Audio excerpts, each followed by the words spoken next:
The Minas Tirith set was truly one of the most impressive things ever in film. Some of the small details are simply crazy, and if you didn't have a sharp eye, you'd miss them altogether.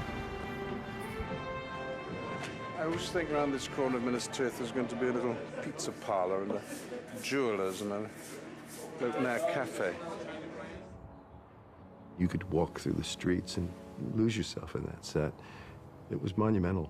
We worked on great sets, and Minas Tirith was one of them, the streets of Minas Tirith, and they were truly amazing in terms of their scope and detail. We tried to make it as convincing as possible and as much like you'd expect a medieval town to be.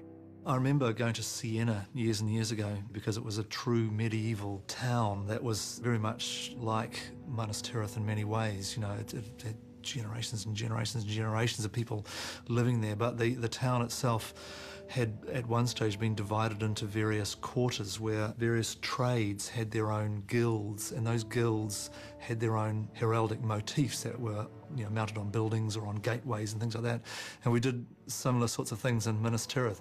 We did, you know, the Lamplight Street being kind of a metalworking area, and you know, we did one or two of these other kind of little heraldic things. I'm sure it would have been very difficult to pick them up on the film, but it's kind of fun to invent these insignificant details, if you like, and sort of pop them around the place to just give greater depth to things. The detail in Minas Tirith was wonderful, and my personal favourite was up one of the side streets that you'd walk, and you'd come across this little shop, like a little store, and it was the rat catcher's place. The rat catchers, that's right.